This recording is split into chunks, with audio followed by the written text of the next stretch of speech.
When I tell people how I eat and what I do, uh, most people are most people's reaction is how could that's crazy, or wow, you must be so disciplined.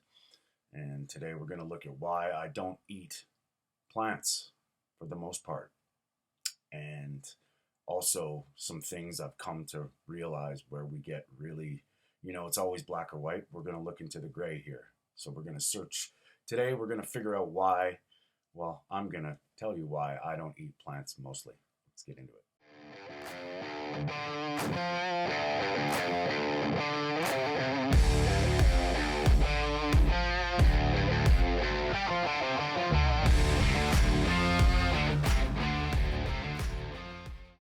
This is Anthony Stewart. This is Food for Thought, and we're questioning everything they've ever said. And they say some things that I definitely don't agree with. And, they say some things like, you must, you have to, this is the way. And I am not a doctor, I'm not a scientist. I am questioning everything. But I'm challenging you to go beyond what they say. Seek truth for yourself. There's a lot of gray. And, I was having a conversation last night with one of the customers that I was working with, and she asked me if I wanted a chocolate, and I said no, I don't eat sugar. And she's like, why? And I was like, well, I don't feel as good when I eat sugar. And she's like, wow, well, you must be one of the 99% of the people out there that don't eat sugar. I guess I kind of agreed with her, and just we got into a little bit of what I do about eating once a day. And it led me to this feeling of like, why we're all fighting about what's best or what's right. And I think that, like, what's come down to it is the main reason why I don't eat plants. I don't feel as good when I eat them. I find them expensive now. I find them, and I know what people are going to say about, well, you eat meat, that's so expensive. And it is. But when I only eat once a day, or maybe twice a day, once in a while, when you look at the fact that I don't snack, I don't have to buy food on the go, I don't have to refuel with any kind of energy. I mean, all the kids I work with drink Red Bull like it's going out of style, and I just shake my head. But, I'm not judging because I was there. I used to be the double double, triple triple, fast food all the time. Thought Subway was healthy. And when you come to realize that, I think it's a lot of context. And when I started my low carb journey and started feeling better, it blew my mind. And then, eventually led to the carnivore way of eating. And at the beginning was very disciplined. It took a lot of, work, a lot of, I had a lot of questions. And instead of just listening, I just tried to throw it all on the table and make a decision for myself. Now, I've been, you know, trying to evolve, and I'm always asking the question, why? Why do you think the carnivore diet works for people? Well, I think there's a lot of reasons. And one of the most important things is when you stop eating all the stuff that's taking up space and you start giving your body what it needs, I think your body is going to show very quickly. That explains a lot of the symptoms that people resolve very fast when they choose to start eating meat for the most part. Now, a lot of people, if you're feeling great every day and you're doing what you do, and you there's nothing to complain about, why would you change? Of course. But we're looking at people, when you look at the normal status quo of the population, there's a lot of people that are suffering, and I think they're suffering from things that they've been told and what we've grown up believing. Especially my generation, being about almost 50 years old. By the time I was like, late childhood, early teens, it was low fat, exercise more, eat less. And I think that, there's ways to do things. And I think our bodies are very resilient. So, people that go on people that are vegans and they're doing it for ethical reasons and they're doing it for themselves, there's probably some validity there. But when you start or projecting your shit on other people because you think you're better, virtue signaling and all that stuff. I think that's where we, get into some big clashes. And I'm a firm believer in you. If you think it's right and you're doing the right thing for you and your truth, by all means. And I mean, I don't know if everybody should be doing what I'm doing. All I can say from my perspective and my opinion, I feel great every day. And what I'm doing, why would I listen to somebody tell me that something else is better? And now, over the last 2.5, getting on to 3 years, I've come to realize that I don't feel as good when I eat plants. And there's a lot of reasons probably why.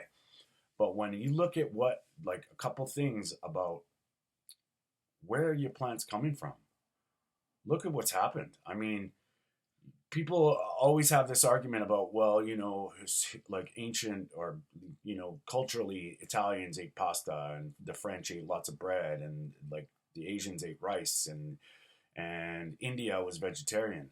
Look what's happening now. The more westernized you get, the sicker you are. India's got a huge diabetes problem. And why? What's changed? Well, I would say vegetable oils are a big deal. Now, there's arguments, of course. But when you take the ancestral out of the food, GMO crops, pesticides, different strains of, let alone wheat, grains, and when they've hijacked our natural food and enriched it, I think there's some problems, and it's starting to show over the generations very quickly. It's only been 100 years since we've been eating these vegetable oils, and look what's happening to the disease rate. You can argue all day long, but we're getting sicker, we're getting fatter, and it's across all spectrums, all age groups. Kids are getting diseases of adulthood faster, and am I perfect? No. We all have to live. That's understandable. But I think we overlook the fact that the vegetables that we get, especially from the store and some of the fruit, it's not the same as it was. Not to mention if you want to dig into the soil. And I think there's a cycle here where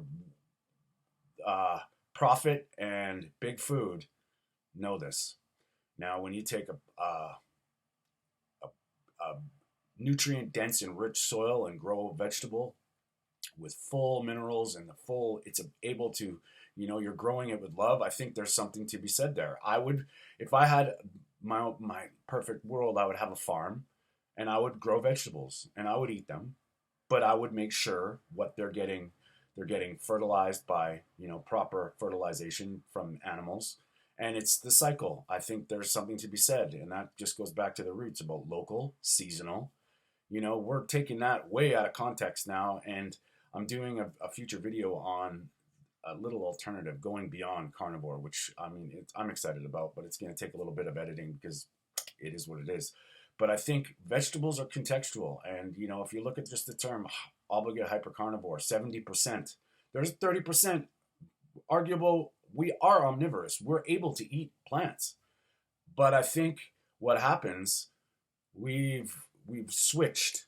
And, all the stuff, the foundations of our health ancestrally are now getting demonized by the people that make money on the stuff that we probably shouldn't be eating. And now you take, breakfast cereal, tough school of whatever that study that came out, and they said that Lucky Charms was a food that you should eat in moderation, and beef was food that you should limit. That just doesn't make any sense.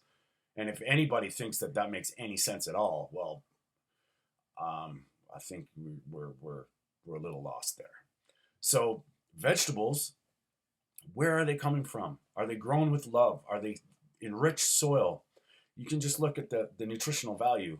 We're going to say spinach here. Like, it's 45 years ago, spinach was like 8 times more nutrient dense. I have a big problem with spinach for a lot of reasons, but just looking at that. So I think when you look at how our vegetables are grown, what the processed foods making all these things, just look at the ingredients. That's all you have to do. If you're eating a piece of broccoli, I think that's a lot better than eating a box of some vegetable garbage. But that's what you're going to have to decide. My job here is to show you what I've done and explain my journey. And I feel better when I'm fasted. I do my best workouts. I have my best meditations and my best yoga practices when I'm fasted, when I'm not digesting food. There's something to be said about it. And it doesn't matter what time, because the way my schedule works is I work, then I come home and eat. If I have yoga at night, I make sure that I eat at least 2 to 3 hours before. If not, I fast. And that's power. That's in my control. I'm not hungry, so I can do it. But I think there's a lot of mechanisms there that have got me to the point where I can be intuitive. And I think that's the key, is eating for intuition. And I think all the shit has hijacked that fact. So I just wanted to say that today, guys. I think it's all context. And, you have to be your own guide. You have to be your own master. And don't let them tell you anything else. If it makes you feel good, sure. Why is it happening? Ask the questions. Dig into it and be honest. Because, when you're looking for truth, since I've woken up, so to speak, it's mind-blowing how much stuff is just to keep you plugged in and, part of the system. Our medical system, clearly, if you think it's done wonders over the last, especially 3 years, that's your opinion. That's fine. My opinion is we need to take our health in our own hands, and there's ways to do it. I think ancestral, whole food, but how do we get there? How is our crops being grown? Where's your food coming from? Where's the connection? I think a lot of those things are, no pun intended, rooted into our ancestors, and now we have just blown that way out there. So I think the closer you can get to an ancestral diet, the better. And I mean, obviously people will argue with me, and someone will say this is the way, that's the way. I'm showing you my way, and I hope you find your way. Leave me a comment below. Let me know why you don't eat vegetables or do eat vegetables. Stay strong.